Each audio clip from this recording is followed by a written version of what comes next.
اس کائنات میں مختلف خبریں انسان کو دی جاتی ہیں۔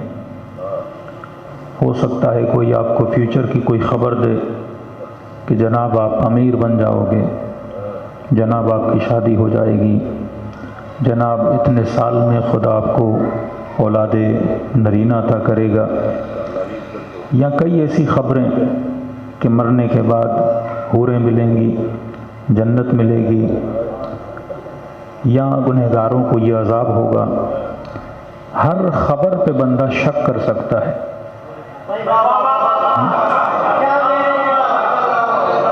ہر خبر پہ بندہ شک کر سکتا ہے کہ بھائی میں نے تو نہیں دیکھا، کیا پتہ ملے نہ ملے، کیا پتہ ہو نہ ہو۔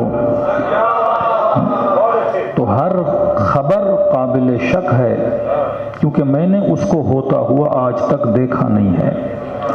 لیکن یہ خبر جو خدا دے رہا ہے کہ کل نفس ذائقۃ الموت، کہ ہر نفس نے موت کا ذائقہ چکھنا ہے، اس خبر پر کوئی بندہ شک نہیں کر سکتا۔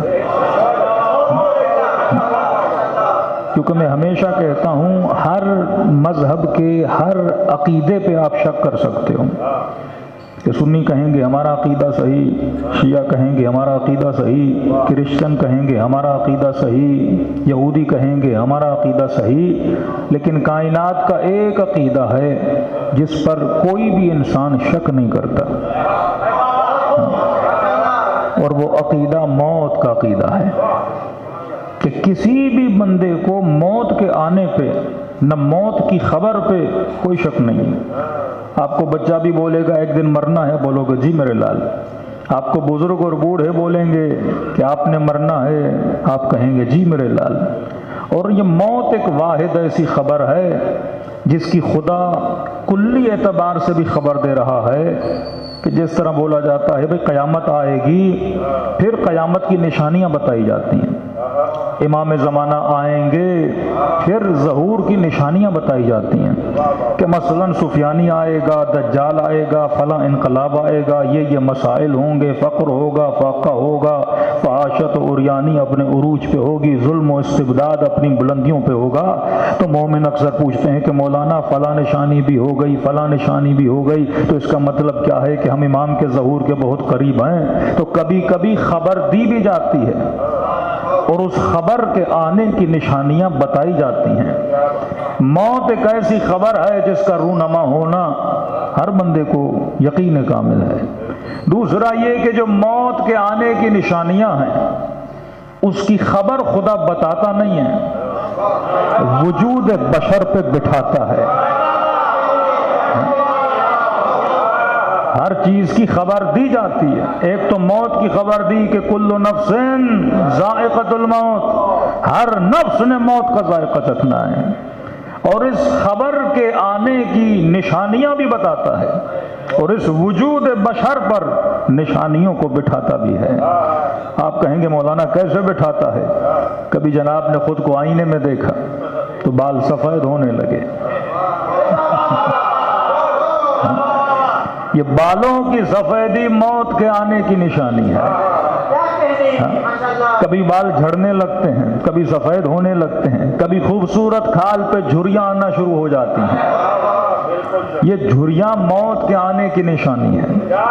کبھی گھٹنوں میں تکلیف ہو جاتی ہے، کبھی کمر میں تکلیف۔ ایک دن بندہ اتنا تگڑا کہ اکیلا چلے، پھر کبھی چلنے کے لیے محتاج، کبھی کھانے کے لیے محتاج۔ یہ نشانی دی جا رہی ہے کہ جو جسم میں نے تجھے تیرے سہارے کے لیے دیا تھا، اب یہ واحد سہارا بھی تیرا سہارا چھوڑنے والا ہے، یہ جسم بھی تیرا ساتھ چھوڑنے والا ہے۔ اور اللہ بتانا چاہتا ہے کہ جس کی لذتوں کی خاطر تو نے مجھے چھوڑا تھا،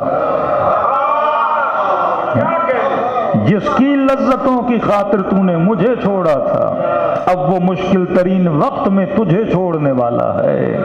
یہ میں تجھے نشانیاں دیتا ہوں، لیکن بعض مومنین کو کہتا ہوں ایک طرف اللہ نشانی دیتا ہے کہ جناب بال سفید ہو گئے، موت کے قریب ہو، جناب بال جھڑنے والے ہیں، موت کے قریب ہو، لیکن کہتا ہے نہیں نہیں میں تو ہاسپٹل جا کے نئے بال لگواؤں گا۔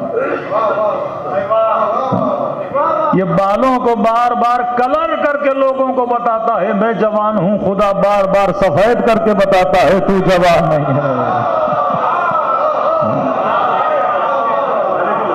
آنکھوں کا دھوکہ تو بشر کو دے سکتا ہے، لیکن تو حقیقت کو کبھی بدل نہیں سکتا۔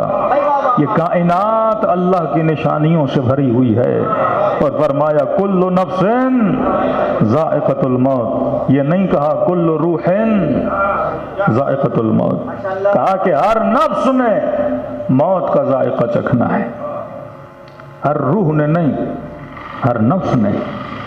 کبھی سوچا کہ حقیقت انسان روح ہے، حقیقت انسان بشر ہے، حقیقت انسان نفس ہے؟ ہمیں کبھی بشر کہہ کر بھی پکارا گیا، کبھی نفس کہہ کر بھی پکارا گیا، کبھی روح کہہ کر بھی پکارا گیا۔ جب امام حسین کا خطاب ہوا تو فرمایا ایھا النفس المطمئنہ ارجعی الی ربک راضیۃ مرضیہ، اے نفس مطمئن اپنے رب کی طرف پلٹ کے آ جا۔ تو پتا چلا نفس وہ وجود ہے جس کی کیفیتیں الگ الگ ہیں، کبھی نفس مطمئن، کبھی نفس امارہ۔ تو سوال یہ ہے کہ اس وقت جو میں فرش عزا پہ بیٹھا ہوں میری کیفیت کون سی ہے؟ تمنا تو ہر کسی کی ہے کہ قبر میں علی کی زیارت ہو جائے،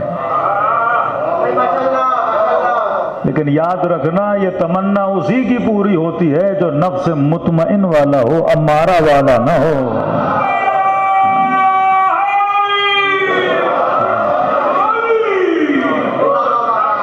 اب ایک آدمی کو پتا ہو کہ بھائی یقیناً میرا ٹرانسفر کراچی میں ہونا ہے، تو 10 بندوں کو فون کر کے پوچھے گا نا کس محلے میں ہونا ہے، کراچی کا ماحول کیسا ہے۔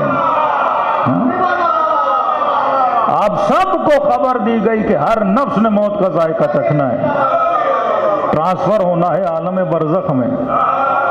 آج تک کسی مولوی سے پوچھ تو لو وہاں کا ماحول کیا ہے۔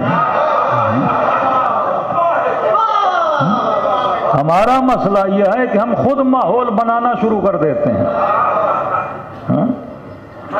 آج ایک سویلین سے پوچھو پاکستان کا ماحول کیسا ہے، گھبرایا ہوا مولانا ماحول بہت برا ہے۔ لیکن کسی فوجی سے پوچھو،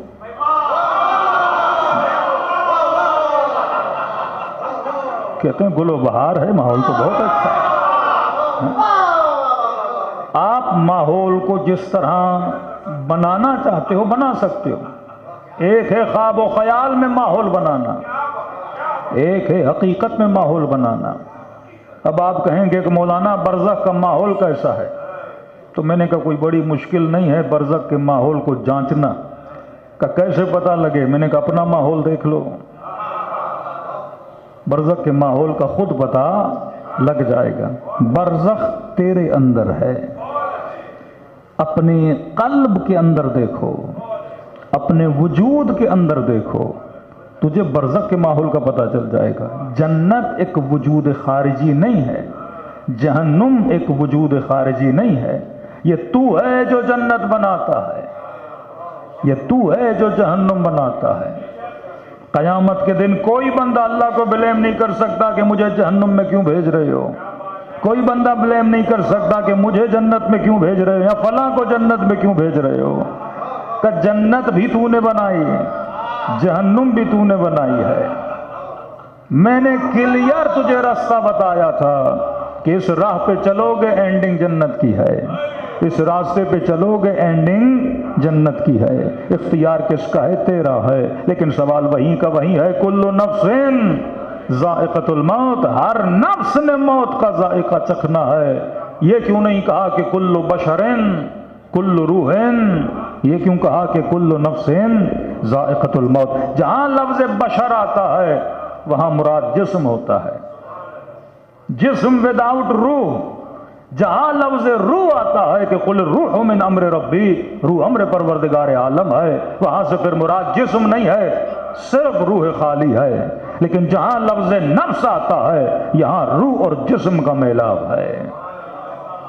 جب روح اور جسم مل جاتے ہیں تب انسان نفس بنتا ہے۔ اب نفس کی کیفیتیں ہیں، یا نفس مطمئن ہے، یا نفس امارہ ہے، یا نفس لوامہ ہے۔ اب یہ انسان کے اوپر ہے کہ اپنے نفس کی تربیت کر کے اس کو کس منزل پہ لانا چاہتا ہے۔ اگر تربیت گاہ اہل بیت میں رہے گا تو نفس مطمئن پائے گا، اگر تربیت گاہ دشمن علی میں رہے گا تو نفس امارہ پائے گا۔ اس میں کوئی جابر نہیں ہے، یہ تیرا اختیار ہے کہ تو کہاں جانا چاہتا ہے۔ تو لہذا موت کا مزہ کس نے چکھنا ہے؟ کہا کہ کل نفس ذائقۃ الموت، موت کا مزہ جسم بھی چکھے گا، موت کا مزہ روح بھی چکھے گی۔ مطلب یہ ایک ایسا ذائقہ ہے، ایک ایسی کیفیت ہے جہاں سے دونوں کو گزرنا ہے۔ لیکن کئی مجالس میں کہہ چکا، جب خدا نے کہا کہ یہ ذائقہ ہے تو سوال یہ ہے کہ یہ کیسا ذائقہ ہے؟ میٹھا ہے، نمکین ہے، کڑوا ہے؟ یہ انسان نے جانچ پڑتال کرنی ہے، کیونکہ آپ سے پوچھا جائے گا جناب آم کیسا ہے، کہو گے میٹھا ہے، لیمبو کیسا ہے، کہو گے کھٹا ہے، نمک کیسا ہے، کہو گے نمکین ہے۔ ہر چیز دنیا کی پوچھ لوں، جس نے کھائی ہے وہ ذائقہ بتائے گا۔ لیکن اگر مولانا یہ سوال کریں کہ بتا موت کا ذائقہ کیسا ہے، کئی لوگ ہم سے کہتے ہیں مولانا اب آپ بتائیے، میں نے کہا میں تو مرا نہیں ہوں۔ یہ تو وہی ذائقہ بتا سکتا ہے جو مر چکا، اور جو مر چکے ان سے ہم مل نہیں سکتے، تو پتا کیسے چلے موت کا ذائقہ کیسا ہے؟ یہ ایک ایسا خفیہ ذائقہ ہے کہ جب تک آئے نہیں تب تک انسان کو پتہ نہیں لگتا۔ لیکن اگر خدا اعلان ذائقہ کر رہا ہے تو یقیناً موت کا کوئی نہ کوئی تو ذائقہ ہوگا۔ اچھا پھر ہم نے تاریخ میں دیکھا، اچھا پڑھیں تاریخ کو، کلام معصوم کو، اور دیکھیں تو صحیح موت کا ذائقہ کیسا ہے۔ انبیاء سے پوچھا گیا موت کا ذائقہ، حضرت ابراہیم سے پوچھا موت کا ذائقہ کیسے ہے، فرمایا مومن کی موت ایسے جیسے دولہے کی شادی کی پہلی رات۔ حضرت موسیٰ سے پوچھا موت کا ذائقہ، فرمایا گنہگار کی موت ایسے جیسے زندہ بکرے کے بدن سے کھال کو اتار دیا جائے۔ پھر رسول خدا سے پوچھا موت کیسے، فرمایا ایسے جیسے ریشمی کپڑے کو کانٹوں پہ رکھا جائے اور کھینچا جائے۔ امیر سے پوچھا مولا موت کیسے، فرمایا مومن کے لیے موت ایسے جیسے گلاب کے پھول کو سونگھا جائے۔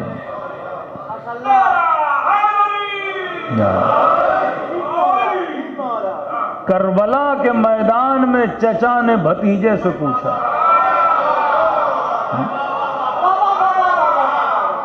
کہا قاسم کیف عندک الموت، تیرے لیے موت کیسی ہے؟ فرمایا چچا احلا من العسل، شہد سے زیادہ میٹھی ہے۔